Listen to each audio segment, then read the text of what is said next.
Comment l'invisible s'est invité dans ma vie? Je me souviens, c'était, je crois que je devais avoir, j'aurais dit 12 ans, mais je pense que j'étais plus jeune que ça. Où en fait, je suis allée sur la tombe de ma grand-mère et je lui ai parlé. Et j'ai pas compris, donc je lui parlais, je lui disais plein de choses. Et puis j'avais la sensation qu'elle me répondait. Donc quand on est jeune, on se dit, oh, c'est bon, c'est peut-être un jeu d'enfant. Et puis après, une autre fois, le monde invisible s'est présenté à moi lors d'une soirée. Là, c'était plus âgé, où j'ai une personne qui vient me voir. Et là, d'un coup, je lui dis, écoute, je sais pas ce qui se passe, mais je vois un ballon à tes côtés, à côté de toi.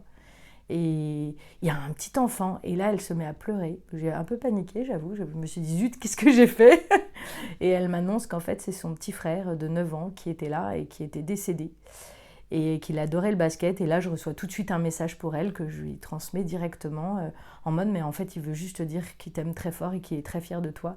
Je m'en souviens encore. Et ça émeut du coup quand on s'en souvient. Et je me suis dit que voilà, il fallait être vigilante avec le monde invisible, que tout le monde ne peut pas recevoir ce genre de message. Et que je pouvais en faire quelque chose aussi, parce que cette connexion, j'ai jamais cherché à la vouloir. Elle est juste venue à moi comme ça, spontanément.